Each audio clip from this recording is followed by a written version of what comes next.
vineyard a garden of opportunity for wine lovers. Graced with glorious views, you could be forgiven for thinking it was fabulously French. But believe it or not, I'm not actually in Bordeaux, but Kent. Obviously, home of the UK's largest vineyard, where currently, like the rest of Britain, they are experiencing the best wine season on record. Have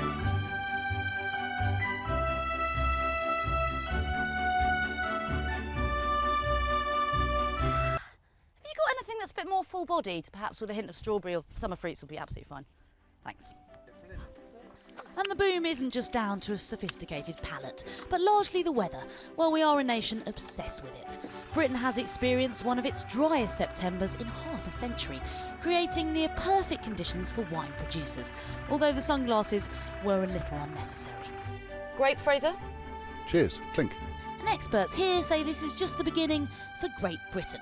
Instead of growing the old-fashioned Germanic grape varieties that nobody'd heard of, we're now making grapes that you have heard of, so things like Pinot Noir, Chardonnay, Pinot Meunier, Bacchus even. So grapes that people want to drink rather than grapes that'll actually just grow. The English wine industry alone is worth more than £100 million, with 448 vineyards in the UK, last year producing around 4.5 million bottles of wine. Unlike here, for our friends in France, it's been a bad time for Beaujolais in some parts. Despite the sunshine in Kent, hailstorms have destroyed the crop in areas of France's Burgundy region, even putting some out of business.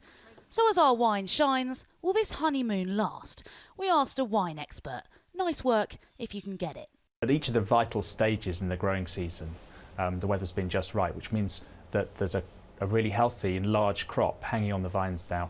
And as long as we don't have any disastrous weather between now and the end of the month, it could be one of the most successful vintages in England ever. And the good news is a corking time could continue, with more good weather expected.